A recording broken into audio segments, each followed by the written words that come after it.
Nama Om Vishnu Padaya Krishna Preshthaya Bhutale Shrimate Bhaktivedanta Swami Niti Namine Namaste Saraswate Deve Gauravani Pracharne Nirvishesha Shunyavadi Paschatya Deshatarne. Hare Krishna. So I trust you have all had bring the other books. So I trust you have all had a very blissful celebration of Sri Krishna Janmastami. This celebration is almost over. If you can listen kindly for a few minutes, it's quite late. Of course, for materialistic people, Saturday night, 11:30 at night is the prime point of their week, but for devotees of Krishna, we're usually resting at this time so we can rise early in the morning. The celebration is almost over, but actually, traditionally, the celebration goes on through the night and then continues throughout the next day. It's a 2-day celebration. We also celebrate the next day as Srila Prabhupada's appearance day, Vyasa Puja. Yeah. So we'll be celebrating also tomorrow. And then it's back to daily life. And what do we do in our daily life? It's also a festival. In Krishna consciousness, every day is a festival. What is a festival? It's being happy with friends, singing, dancing, taking nice food. We do this every day. This festival is an invitation to everyone to take up the life of Krishna consciousness. No, not just one day. Of course, Janmashtami is a very special festival. But every day should be blissful. Krishna is always blissful. Krishna is never unhappy. Krishna is Satchidananda Vigraha. It means He is the very form of eternity, bliss and knowledge. And we are also by nature Satchidananda, eternal, full of bliss and full of pure consciousness, knowledge of who we are in relationship to Krishna. But our situation in this material world is Asat, Achit, Nirananda.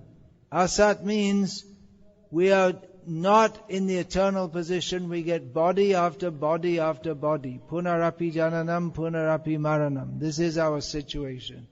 Our situation is one of ignorance. We don't know who we are. And if we say, people say, yeah, well, I know who I am. My name is John Smith. I'm a resident of Manchester. I'm 31 years old. This is all ignorance. We think that we know who we are, but we don't, because we identify with the body. Please restrain the children from making noise. Or take them outside. And as a child we run around screaming, and as we get older we scream in a little bit more sophisticated way. And we spend our whole life running around like a child with no knowledge of how we should be actually passing this life. And as a result, we are Nirananda. We have no real happiness.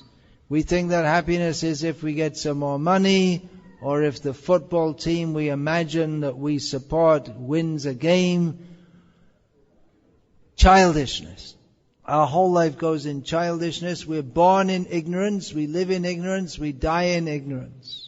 Krishna comes to this world. We're celebrating Janmashtami. Krishna comes to this world to give us the knowledge by which we can come out of this cycle of birth and death.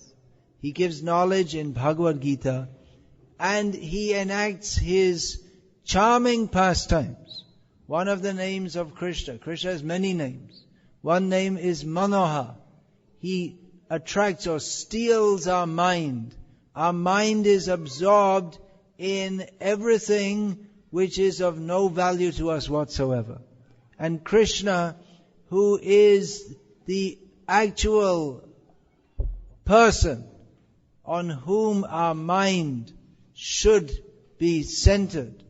Krishna comes and he enacts such charming pastimes that people who have a little devotion for him, that will be fostered and nourished. Krishna comes to invite us to the spiritual world where there is no birth, no death, no old age, no disease, no going to hospital, no paying taxes, no working hard just to get a little money so you can support the body for what you don't know.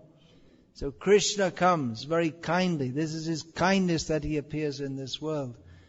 Some people say, well, God, He can't come to this. What is this? God coming to this world. If He comes to this world, that means He's like us. This is a total misunderstanding. To say that He cannot come means that we are trying to place some restriction on Him. If He wants to come, He comes. If we say He's too great to come, this is a misunderstanding. There's a misunderstanding of His mercy. He comes by His own mercy. He doesn't need to come. When we're celebrating Janmastami, because Krishna is the Supreme Personality of Godhead, He's so kind that even though He doesn't need to come to this world, He's not forced to come to this world as we are forced. We did not choose the kind of body that we are born in. We didn't choose what situation we're in. We're limited by our karmic reactions. We have to take a certain kind of body under the laws of material nature. But Krishna, He is, as He describes in Bhagavad Gita, Ajopi sanavyayatma bhutanam ishvaropi san prakritim svam adhishtaya sambhavami atma mayaya. Krishna says, I'm unborn. We're celebrating Krishna's birth. But He's unborn, which means He doesn't get born in the same way that we are born. And nor does He grow old or die. Krishna comes, He comes in this material nature, Atma Mayaya, by His own mercy. By His own desire, He comes. He's not obliged to come, but He comes out of His mercy to save us from the ignorance by which we get body after body after body and suffer life after life after life. Just you see, the child was screaming and playing and now crying. And that's our whole life. Sometimes we feel happy, sometimes we feel sad, we don't know what we're doing, we die again and again. Krishna comes to save us from this, principally by giving His instructions in Bhagavad Gita and by enacting His pastimes, by which He invites us to come to join Him in the spiritual world. So today is a celebration of that. Krishna is definitely a very special and very important person. There's this tradition in this country that when someone has a birthday, they celebrate happy birthday to you. Every birthday is not a form of celebration. It means we're closer to death. Every day we're getting closer to death. Every moment we're getting closer to death. So they celebrate the birthday, and at some point there'll be the death day, and then the person who we're celebrating, how nice, happy birthday. They're dead, they're gone, they're forgotten. But Krishna's birthday is celebrated again and again and again, because Krishna's coming to this world is not like that of an ordinary person, because He's not an ordinary person. He is a person, He is the most extraordinary in all respects. He is Bhagavan. Bhagavan means, as Srila Prabhupada summarized, the Supreme Personality of Godhead. We are not supreme. We are persons, but we are not supreme. We think that we are supreme. Our whole life is self-centered. We think of ourselves to be very important. If there may be some news, 100 people killed in a bomb blast somewhere, this is just daily news. But we are not so much. If we have a little pain in our finger, we feel that to be much more important than 100 people killed here or there. We're so self-centered. We conceive of what is important in terms of our own happiness and distress. If I'm happy, that's good. If I'm not happy, that's bad. So this self-centeredness, this binds us in this material world. But Krishna, he explains, who are we actually? Mamai vangsho jiva loke jiva bhuta sanatanaha. We are all parts and parcels of Krishna. We have a little pain in our finger and we become distressed. But Krishna informs us that this body is not us at all. I am not this body. You are not that body. The body is chemicals. But you and I, we are not chemicals. According to our atheistic scientific friends, we are just the body. When the body dies, it's all finished. They say life is a product of chemicals. But which chemical? Is life in the carbon or the hydrogen or the nitrogen or the oxygen? There's no life in chemicals.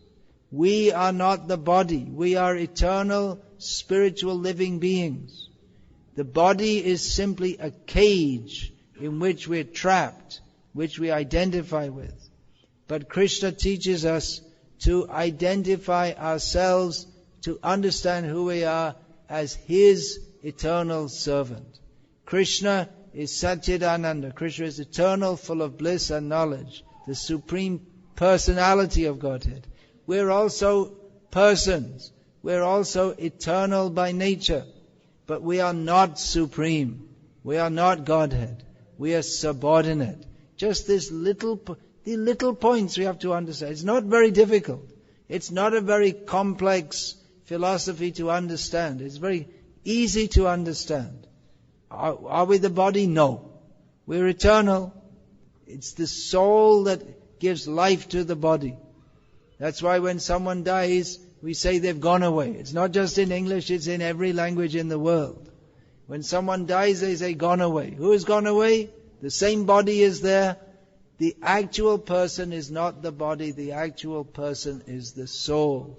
But because we identify with the body, we feel pleasure and pain in relationship to the body. But actually, the pleasure in relationship to the body is very little and the pain is very much. And even more than the pain we feel directly through the body, there's the emotional pain. We become attached to a certain situation and therefore we feel distressed when we have to leave it. We're forced by time to leave that body.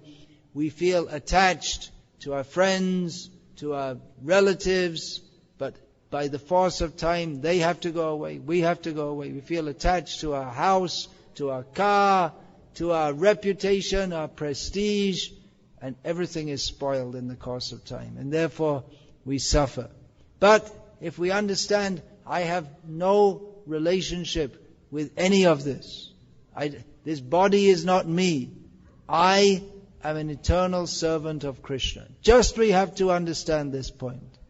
As Bhaktivinoda Thakur put it very succinctly, Jeev Krishna Das Ebishas Korle Ta or Dukhanai. If we simply understand that I am a jiva, I am an eternal living being, and I am the eternal servant of Krishna. If we just understand this, then no more suffering. All suffering finished forever. Of course, as long as we're in this world, we may be fully absorbed in Krishna, but still the body will grow old, still the body will grow diseased, still there's hunger, thirst, indigestion, all these things. But when one becomes absorbed in love of Krishna, then these disturbances don't disturb him. Of course, if the body is unfit and unhealthy, it becomes more difficult to execute Krishna consciousness. Therefore, this Krishna consciousness practice should be taken up immediately. Don't wait. Generally, people, they think, well, at the end of life, now I'll do my work, and at the end of life, I'll chant Hare Krishna, or I'll become serious. But the end of life is already here. Our life is just like boom, psh, gone. Even if we live to be 70 or 80, we're very close to that. Even the children who are running around and playing, even if they live to be 70 or 80, it's not much time. It's another illusion that we think we have so much time. Apart from that, there's no guarantee we're going to live even 70 or 80 seconds. What to speak of living for 70 or 80 years?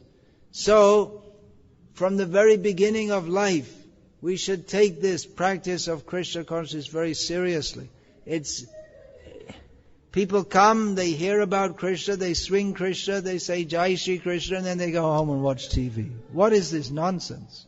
You have the best knowledge, the best process for God realization, very happy, very easily executed.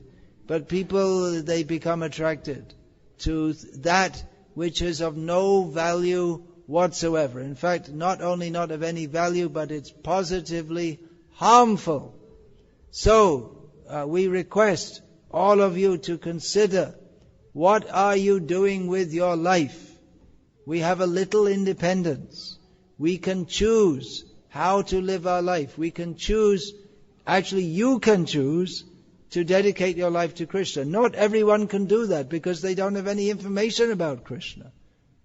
But you're also fortunate that you have the knowledge of Krishna, how you can spend your life in Krishna consciousness. You can chant the holy names of Krishna.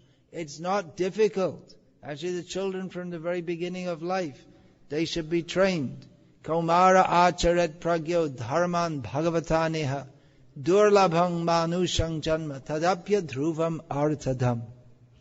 This is spoken by Prahlad Maharaj, who from the very beginning of life, he himself practiced this. And he said that from the very beginning of life, one should practice Krishna consciousness, Bhagavad Dharma. Because this human life is very rarely attained, but it is very valuable. Because it's only in human life that we can even think about this. The living beings in the forms of dogs and cats and trees and chimpanzees, they're also living beings. But in such forms, their consciousness is so covered that they cannot even begin to think about all these questions. Who am I? Who is God? What is my relationship with Him? It's only possible in the human form of life. But life is kshanik, just a moment, here and gone. So now is the opportunity to utilize this human form of life. And as I say, you're very fortunate. Most people have no interest in this whatsoever. Most people, they think, some Hare Krishna celebration, absolutely no interest whatsoever. So you are also fortunate that you have this feeling for Krishna, that you want to worship Krishna. So why not do it eternally? Instead of coming back again and again to this world and coming for Janmastami celebrations, you can celebrate eternally every day in the spiritual world.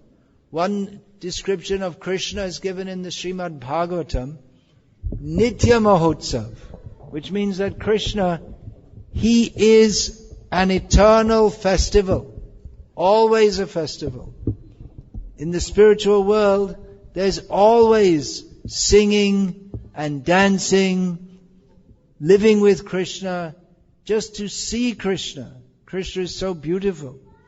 To see Krishna, that in itself is completely satisfying to the soul. So this is the opportunity of Krishna consciousness, to take this daily, not just once a year, daily chanting the names of Krishna, associating with devotees of Krishna, understanding Krishna's message through Bhagavad Gita. This is the way to live happily in this world. I met one man in Reading, in Berkshire. He told me, he's an Englishman. He said, I don't know anything about this, but somehow I came here. I used to have 4 houses. I lost it all. And I realized that there's nothing in that. So Even if we become very rich, we have so many things, but there's no satisfaction. Satisfaction is in Krishna. Try to understand this. This Janmastami is celebration of Krishna's birthday. It can also be our own birthday. The real birth is the birth into that by which we will never get death. So this Krishna consciousness, if we take it up, then Krishna says about his own birth, although he's unborn, he appears to be born, he says, Janma karma chame divyam evangyo veti tatvataha tyaktva dehang punar janma naiti mameti sarjana. Krishna says, if anyone understands that my apparent birth in this world and my activities, they're all spiritual. Krishna is not an ordinary person. If we simply understand this, then when inevitably we give up this body, we have to die. This body will die. But we don't get born again. We go to Krishna. So why does everyone, even upon hearing this, not take up Krishna consciousness very seriously? It's the illusion that we are comfortable and happy in this world. But please understand, we're in a very dangerous position. Dangerous position means we think we're happy, but we have to die and get born again and again and again. In Srimad Bhagavatam, an example is given. Someone is being chased by a mad elephant. You don't see mad elephants in Manchester. You see plenty of mad people, but not mad elephants. He's chased by a mad elephant. He's running and running. And all of a sudden he realizes he's run over the edge of a cliff. There's a huge drop. He's just dropping down, and there's the roots of a tree are sticking out from the edge of a cliff, and he catches that and he holds on to that. So he's holding on to he's looking down to see how far is the drop. It's a long drop. And below him is a tiger. So if he drops, he'll probably die, and if he doesn't die, the tiger will get him. And then he sees he's holding on to the root of the tree, and above him is a mad elephant. So even if he tries to go up, there's a mad elephant. If he goes down, he dies either from breaking his bones or from being eaten by a tiger. Then he notices the root of the tree onto which he's holding is being gnawed away by a rat. It gets more and more dangerous. Then he's like this with his tongue out. Then all of a sudden a drop of honey comes down, because in the tree there's a nest of bees. So the drop of honey comes on his tongue, and he thinks, oh, this is so wonderful. This honey is so nice. What a fool. This is our situation. We're surrounded by danger, by death on all sides, and a little drop of insignificant sensual happiness. And we think, oh, this world is so nice. This is our situation. So Krishna kindly comes to teach us not to be attached to that which will simply cause us distress. That means to be attached to this body, to be attached to the illusion of material happiness. But to be attracted to Krishna. Krishna means all attractive. Everything about Krishna. His names are attractive. Chanting His names is attractive. His devotees are attractive. His pastimes are attractive. His very form is attractive. His instructions are attractive. His food is attractive. Best food. It's food offered to Krishna. Best in all respects. So let us live happily in this life by chanting Hare Krishna, taking up this process of Krishna consciousness.